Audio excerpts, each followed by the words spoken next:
আসসালামু আলাইকুম। আপনাদের সবাইকে শুভেচ্ছা জানাচ্ছি। আমি তানভীর হাসান। দর্শক, আগামী 12ই ফেব্রুয়ারি অনুষ্ঠিত হতে যাচ্ছে বাংলাদেশের 13তম জাতীয় সংসদ নির্বাচন। এই নির্বাচনে প্রধান দুটি প্রতিপক্ষ জামায়াত ইসলামী এবং বিএনপি। ইতিমধ্যে দল দুটি তাদের নির্বাচনী ইশতেহারও প্রকাশ করেছে, অর্থাৎ তারা নির্বাচিত হওয়ার পরে দেশের জন্য, দেশের মানুষের জন্য কি কি করবেন সেই বিষয়টি তারা এই ইশতেহারের মাধ্যমে প্রকাশ করেছেন।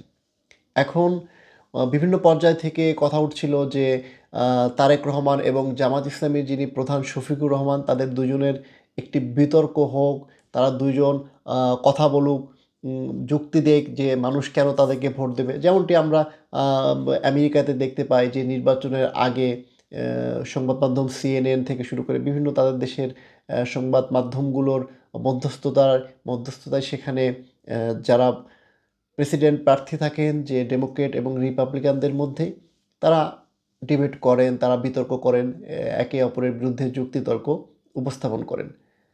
ঠিক তেমনভাবেই বাংলাদেশের একটি যুক্তিতর্ক হোক এমন আলোচনা দীর্ঘদিন কিছুদিন যাবৎ সামাজিক যোগাযোগ মাধ্যম থেকে শুরু করে বিভিন্ন প্ল্যাটফর্মে ঘুরে বেড়াচ্ছে।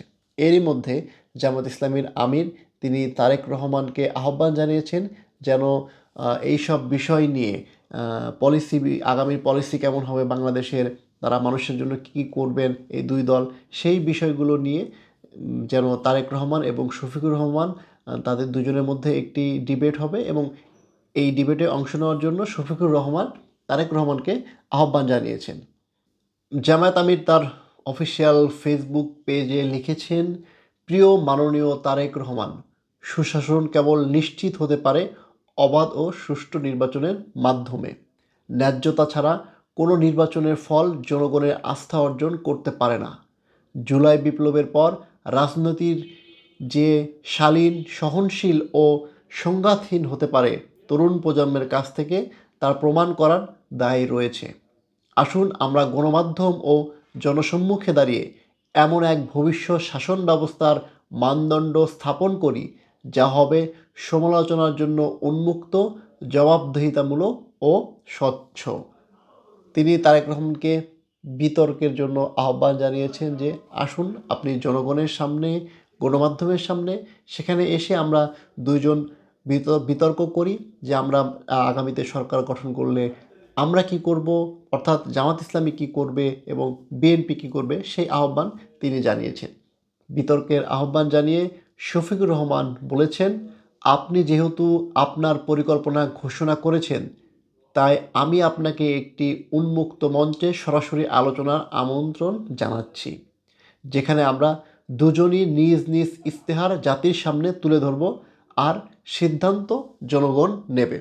অর্থাৎ তিনি তার যে ইশতেহার রয়েছে, আমি যেটি বলছিলাম যে তারা কি কি করবেন, তার দল কি কি করবে, বিএনপি কি কি করবে, সেই বিষয়গুলো জনসম্মুখে মানুষের সামনে তারা উপস্থাপন করার জন্য একে অপরকে শফিকুর রহমান তারেক রহমানকে আহ্বান জানিয়েছিল। তবে তারেক রহমান শফিকুর রহমানের এই আহ্বানে সাড়া দেবেন কি না সেটি নিয়ে প্রশ্ন রয়েছে, সেটি সিদ্ধান্ত তারেক রহমানই নেবেন। তবে যতদূর বোঝা যাচ্ছে, বিএনপির নেতাদের কথা শুনে বোঝা যাচ্ছে, বিভিন্ন সামাজিক যোগাযোগ মাধ্যমে তারা লিখছেন এই বিষয়টি, এই দুই নেতার আলোচনার বিষয়টি এর আগেই মাঠে ছিল।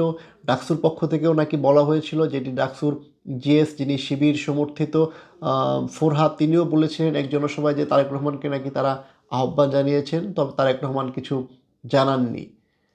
ঠিক এই মুহূর্তে শফিকুর রহমানও আহ্বান জানালেন, দেখা যাক তারেক রহমান তাদের ডাকে সাড়া দেন কিনা। তবে যতদূর পরিবেশ যা মনে হচ্ছে সব কিছু দেখে তারেক রহমান শফিকুর রহমানের এই ডাকে সাড়া দেবেন না।